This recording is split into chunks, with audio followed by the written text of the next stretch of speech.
ኣብ ሃገርና ካብ 2 መያዝያ 2020 ጀሚሩ ን21 መዓልታት ዝቕጽል ብላዕለዋይ ሓይሊ ዕማም ምክልኻል ሕማም ኮሮና ቫይረስ ዝተወሰነ ናይ ውሸባ ስጉምቲ ተወሲዱ ኣብ ግብሪ ክውዕል እውን ጀሚሩ ኣሎ። እዚ ስጉምቲ እዚ ንምግታእ መልከፍትን ምልባዕን ኮሮና ቫይረስ ተባሂሉ ዝተወስደ ቅድሚኡ ናይ ዝነበሩ ስጉምትታት መቐጸልታ እዩ።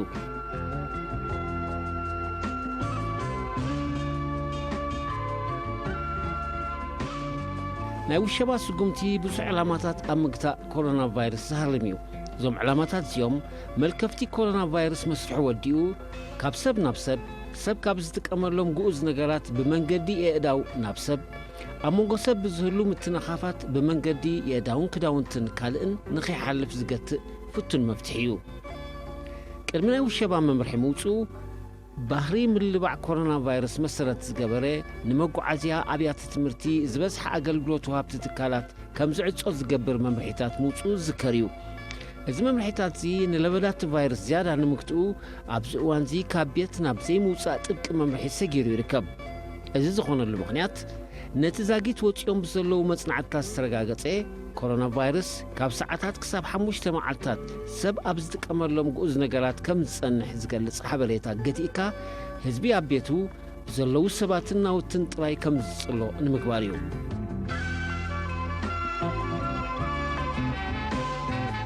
ዝኾነ ሰብ ንዞም ኣብ መዓልታዊ ህይወትና ንጥቀመሎም ከም ጣውላ፣ ከብሒ፣ ሓፂን፣ ፕላስቲክ፣ ኮምፒዩተር፣ ወረቐት ዝኣመሰሉ ግኡዛት ነገራት ዘለና ምትንኻፍ ክውሕድ እንተዝደልዩ ድማ ጽሬቶም ብዝሓለዉ ኣገባብ ክንጥቀመሎም ይግባእ። ኩሎምቶም ብሚኒስትሪ ጥዕና ይኹን ላዕለዋይ ሓይሊ ዕማም ምክልኻል ሕማም ኮሮና ቫይረስ ዝወፁ መምርሒታት ነዚ ንምትግባር እዩ። ኣብቶም ካብ ንጥፈት ደው ዝበሉ ትካላት ዝርከቡ ግኡዝ ነገራት መልከፍቲ ኮሮና ቫይረስ ነይርዎ እንተይልና ከም ውፅኢቱ ድማ እቶም ትካላት ተቐሊሎም ንልዕሊ 5 መዓልታት ድሒሩ እውን ንልዕሊ 2 ሳምንታት ሰብ ብዘይቀርቦም ዝነበረ ኮሮና ቫይረስ ሙሉእ ብሙሉእ መኺኑ ጠፊኡ ማለት እዩ። መስሪ ሕይወት ኮሮና ቫይረስ ይኹን ጸንሖት ኮሮና ቫይረስን ሓደገኛ ሳዕቤናቱን ኣብ ምቑጻይ ከምዚኦም ዝኣመሰሉ ኣገልግሎታት ናይ ምዕጻው ስጉምቲ ዓብዪ ኣበርክቶ ዘለዎ እዩ። እቶም ትካላት ብምዕጻዎም ጥራይ ኣብ ባይታ ናይቶም ትካላት ኣስፋሕፊሑ ዝጸንሐ ኮሮና ቫይረስ እንተነይሩ ግዚኡ ሓልዩ በዓሉ ይጠፍእ፣ ጎዳእነቱ የብቅዕ። ብኻልእ ሸነኽ እዞም ትካላትን ኣገልግሎታትን ስርሖም ቀጺሎም እንተዝነብሩ ቀጥታዊ ስርሖም ምስ ህዝቢ ስለ ዝተኣሳሰር ቀንዲ መተሓላለፍቲ ናይ ኮሮና ቫይረስ ካብን ናብን ኮይኖም መገልገሉ ነይሮም። ኣብ ልዕሊ እዞም ትካላት ዝተወስደ ናይ ምዕጻው ስጉምቲ ምንቅስቓስ ህዝቢ ምቁራጽን ህዝቢ ካብ ቤት ከይወፅእ ምእጋድን ናብቶም ትካላት ዝነበረ ምንቅስቓስን ምስ ብዝሒ ሰብ ናይ ምርኻብ መስርሕን ክውገድ ኣኽኢሉ መልከፍቲ ኮሮና ቫይረስ ኣብ ምህዳእን ጎዳእነቱ ኣብ ምንካይን ድማ ዓብዪ ኣበርክቶ ክህልዎ እዩ። ኣብ ሃገርና ካብ 2 መያዝያ 2020 ጀሚሩ ን21 መዓልታት ዝቕጽል ብላዕለዋይ ሓይሊ ዕማም ምክልኻል ሕማም ኮሮና ቫይረስ ዝተወሰነ ናይ ውሸባ ስጉምቲ ሓደ ካብ ዝወቕዑ ዕላማታት ምንቅስቓስ ርክብ ህዝብን ውልቀ ሰባትን ምሕጻርን ብኡ ኣቢሉ ድማ ተመሓላላፍነት ኮሮና ቫይረስ ንምግታእን እዩ።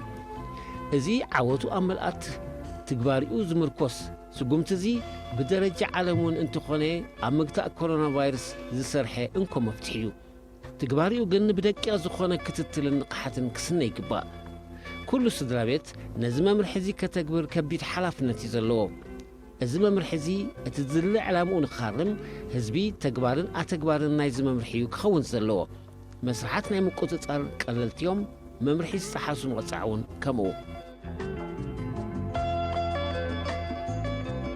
እዚ ስድራ ቤታት ኣብ ገዝአን ተወሺበን ዝቕንኦ ሳምንታት በቐንዱ ንምስፍሕፋሕ ኮሮና ቫይረስ ንምግታእ ዝዓለመን ብምልኣት ተሳትፎ ስድራ ቤታት ድማ ንውፅኢታውነቱ ኣብ ምግታእ ናይ ዝመልከፍቲ ዝያዳ ኣተኣማመንን ዝገብሮ እዩ። ንምግታእ ኮሮና ቫይረስ ተወሺብና ኣለና። ኣብ ቤት ተምሃራይ ኣብ መኣዲ ትምህርቱ፣ ወለዲ ካብ መኣዲ ስርሖም። እዚ ከም ጉልቡብ ምርቓ ክንጥቀመሉ እዩ ዝግባእ። እዚ ዕድል እዚ ንጉዳያት ስድራ ቤት ኣብ ምስራዕ ብዛዕባ ክኾኑ ዝግብኦም ነገራት ብሓባር ኮንካ ምዝታይ ሓፈሻዊ ሓባራዊ ዕላላት ምዕላል ኩሉ ግዜ ከምዚ ዓይነት ዕድል ክርከብ ዝከኣል ኣይኮነን። ስለዚ ኮሮና እንዳመከትና ከም ስድራ ሰዊድና ንወፀሉ ሳምንታት ውሸባ ንግበሮ። ኩለን ስድራ ቤታት እዚ መምርሒ እዚ ኣብ ምግታእ ኮሮና ቫይረስ ክዕወት ክትሓጋገዛ ግዴታ ኣለወን። ዘድልየን ሃለኽቲ ነገራት ብሓደ ሓላፍነታዊ ኣባልን ምስውን ግቡእ መከላኸሊ ኣገባባት ዓጢቑ ኣብ ሰሙን ድዩ ኣብ ሳልስቲ ጥራይ ክወፅእ እቲ ዝሓሸ ምጉዳል መልከፍቲ ኮሮና ቫይረስ መጻንሖት ስድራ ኣብ ቤት ቀጥታዊ ምትእስሳር እዩ ዘለዎ እዚ መስርሕ ውሸባ ዝድለ ውፅኢት ክርከቦ እንተኾይኑ ኣብ ትግባሪኡን ክውሰድ ዘለዎ ርእሰ ጥንቃቐን ዝኾነ ሓላፍ ዘላፍ ክህሉ ኣይግባአን እዚ ምስ ዘይግበር ካብ ምግዳድ መልከፍቲ ናይቲ ቫይረስ ሓሊፉ ህይወት ዜጋታትና ናብ መቕዘፍቲ ዘሰጋግር ክኸውን እዚ ንኽተሎ ዘለና ኣብ ቤት ናይ ምውሻብ ፍቱን ሜላ እምበኣር ኩሉ ዜጋ ብሓላፍነት ከተግብሮ እንተ ደኣ ክኢሉ እዩ እቲ ዓወት ክረጋገጽ ዝከኣል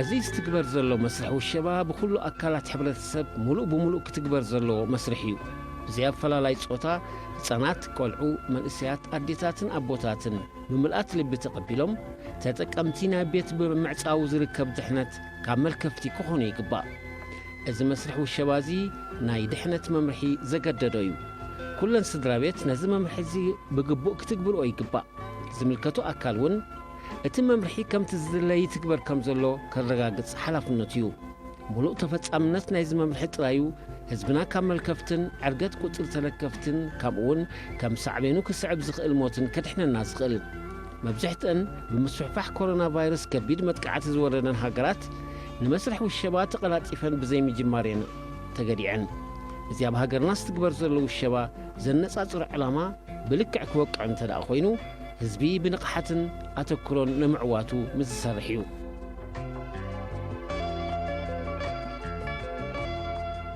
መልከፍቲ ኮሮና ቫይረስ ካብ ሓደ ልኹፍ ነቲ ቫይረስ ጥጡሕ ኣብ ዝኾነ ናይ ምልባዕ ኩነት ብዝሒ ተለከፍቲ ናብ ከባቢ 59,000 ከመሓላልፍ ከም ዝኽእል እዮም ተመራመርቲ ኣነፂሮም ዘለዉ ስለዚ ሓደ ልኹፍ ምስ ዝህሉ ክስዕብ ዝኽእል ምልባዕን ሞትን ምግንዛብ ኣገዳሲ እዩ እዚ ኣብ ዓለም ከምኡ ከኣብ ሃገርና አንጠጥዩ ዘሎ ሓደጋ ኮሮና ቫይረስ ንምቕንጣጡ እምበኣር ከቢድ ብመንግስትን መራሕቲ ሃይማኖትን ዝወሃቡና መምርሒታትን ምኽርን ብምልኣት ክነተግብር መድረኻዊ ግዴታና እዩ በዚ መንፅር እዚ ኩለን ስድራ ቤታት ንመምርሒ ውሸባ ብግቡእ እንተተግቢረንኦ ዝምልከቱ ኣካል ድማ ንትግባሪኡ ብዝግባእ እንተ ደኣ ሰሪሑ ዓወት ክረኽበሉ ኢና እቲ መፍትሕ ኣብ ኢድ ስድራ ቤታትን ኣባላትን እዩ ዘሎ ታእቲ መልከፍቲ ኮሮና ቫይረስ ክንከውን ወለዲ ኣብተን ኣብ ክሊ ጽልዋና ዝርከባ ቤትናን ኣባላትንን ካብ ቤት ናይ ዘይምውፃእ ተሪር ስጉምቲ ምውሳድ ከድልዩ ዝኾነ ሰብ ንኸይወፅእ ንምዓድን ነገድድን ኣብ ከባቢና እውን ኩልና ጸለውትን ተጸላለውትን ንኹን ካብ ከቢድ መልከፍቲ ንኽንድሕን ዝምልከቱ ኣካል ልዕሊ ኩሎም ኣካላት ባዕልና ኢና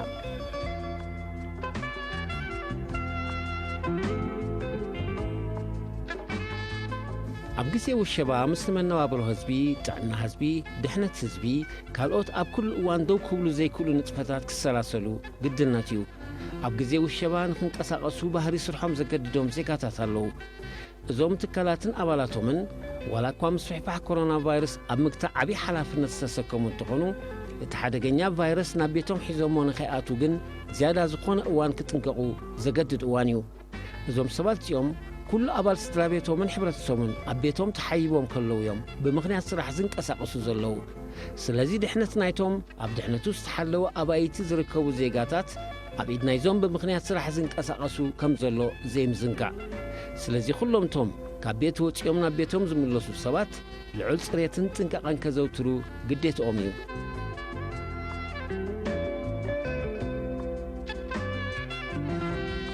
ኣብ ዝረቑ ሕዚ ዝተፈላለየ መንግስታውያንን ብሕታውያንን ትካላት እትዋት እየን ኣባላት ናይዘን ትካላት እዚኣተን ካብ ዝተወሸበ ስድራዮም ናብዘን ትካላት ብፍሉይ ፍቓድ ስራሕ ዝመፁ እዘን ትካላት እዚኣተን ፈለማ ድሕነት ኣባላተን ብመንገዲ ራሕቂ ካብ ዓማውል ምሕላው ንሓፈሻዊ ፅሬት ዝሕግዙ ናውቲ ክቕርባን ኣብ መንጎ ኣባላተንን ዓማውልን ዘሎ ምፍንታትን ምርሓቕን ክከታተላ ከም ኣካል ምክልኻል መልከፍቲ ኮሮና ቫይረስ ወሲደን ብዕቱብ ክሰርሓሉ ይግባእ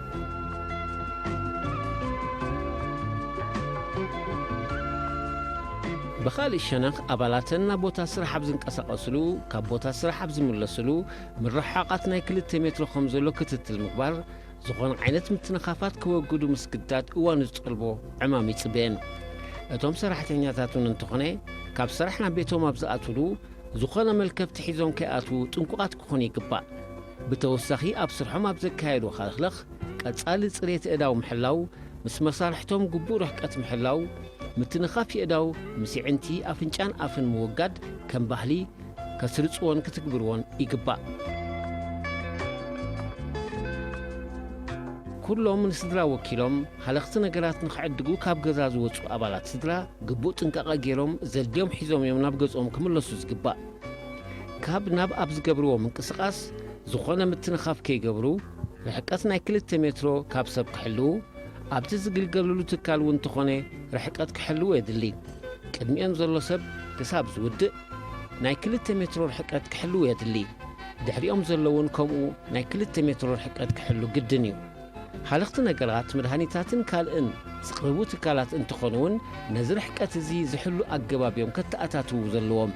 ተገልጋሊ ካብኦም ርሒቑ ዘድልዮ ሃላኺ ዝረኽበሉ መንገዲ ክፈጥሩ ኣገዳሲ እዩ።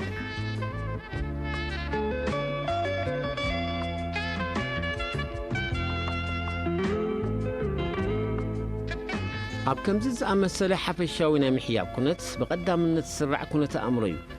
ኩነተ ኣእምሮ ንምንቅስቓሳት ስምዒታት መረዳእታ ንጥፈታት ርክባት ህድኣት ትዕግስቲ ጭንቀት ዓቕሊ ጽበት ሓጎስን ካልኦትን ዝጸሉ እዩ። ኣብዚ እዋን እዚ ኣብ ኩሉ ዜጋ ክህሉ ዝግብኦ ኩነተ ኣእምሮ ንመኸተ ምስሕፋሕ ኮሮና ቫይረስ ዝተዳለወ ክኸውን ዝግብኦ ነዚ ናይ ቤት ውሸባ ኣገዲዱ ዘሎ መጠን ዝርጋሐኡ ተሓምባቢ ዝኾነ መልከፍቲ ኮሮና ቫይረስ ንምቕጻኢና መላእ ሕብረተሰብ ሃገርና ከም ሓንቲ ስድራ ተረዳዲእና ኣብ ቤት ተወሺብና ንርከብ ዘለና። ኣብ ከምዚ ኩነት ክስገር እዩ ክንሓልፎ ኢና ክንዕወት ኢና ዝብል ትስፉ ኩነተ ኣእምሮ ኣብ ኩሉና ክነግስ ይግባእ። ድሕሪ ውሸባ ክርከብ ዝኽእል ንቡር ህይወት ዝተቓነየ ኩነተ ኣእምሮ ብርዲት ዝነቐለ ትስፉ ራእይ ከምኡውን ኣብ ቅድሚኡ ንዘሎ ሓደጋ ከም ዝስዕር ዝኣምን ኩነተ ኣእምሮ እዩ ክህልወና ዝግባእ።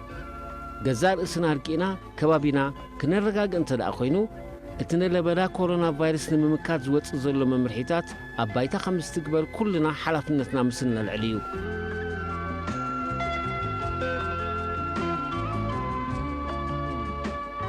ኣብ ቤትና ምስ ስድራና ክንዓርፍ ዝገበረ ኩነተ ምስሕፋሕ ኮሮና ቫይረስ እዩ። በዚ መንጽር ኩነተ ኣእምሮ ብዛዕባኡ ዝተቓነየን ንዕኡ ንምስዓር ዝተሰርዐን ክኸውን ዝግብኦ። ኩሉ ምንቅስቓስና ንምስሕፋሕ እዚ ሕማም እዚ ኣብ ምግታእ እዩ ከድህብ ዝግባእ። ኣብዘን ዝመጻት ሳምንቲ ብደረጃ ስድራ ከምኡን ሕብረተሰብን ካብ ዝብልዕልናን ጠንጢዩ ዝርከብ ሓደጋ ከመይ ጌርና ንወፅእ ኢና ክንሓስብ ዘለና። ኣብ ከምዚ ዝኣመሰለ ኩነት ዝተወሸበ ስድራ እንታይ የድልዮ ዝብል ሕቶ ክለዓል ግድን እዩ። ዝተወሸበ ስድራ ኣብ ከምዚ ዝኣመሰለ ኩነት ሓበሬታ ብቕድመ ቀዳምነት እዩ ዘድልዮ። ኩነታት ዓለም እንታይ ኣሎ? ምዕባለታት ምስሕፋሕ ኮሮና ቫይረስ ኣብ ከመይ ኩነታት ይርከብ? ዝወረደ ሓደጋታት ዝግበሩ ዘለዉ ናይ ምክልኻል ንጥፈታትን ካልእን ነቲ ኣብ ቤት ዘሎ ኣገዳሲ እዩ። ማዕከናት ዜና ሃገር ኣብዚ እዋን እዚ ኪኖ ነዚ መልከፍቲ ዝምልከቱ ትሕዝቶታት ንህዝቢ ምቕራብ ካልእ ዕማም የብለንን። ብቑዕ ሓቀኛ ሓበሬታን ህዝቢ ኣብ ቤቱ ምቕራብ ቀንዲ ተልእኾን እዩ። በዚ መንጽር እዚ ህዝቢ ንኹለን ማዕከናት ዜና ሃገር ንሓቀኛ ሓበሬታ ኩነታት ኮሮና ቫይረስ ብቐረባ ክከታተል ክቕኒ ይግባእ። ብኡ ዝመሓላለፉ ሓደስቲ መምርሒታትን ተኸታቲሉ ከተግብር እዋኑ ዝጠልቦ እዩ።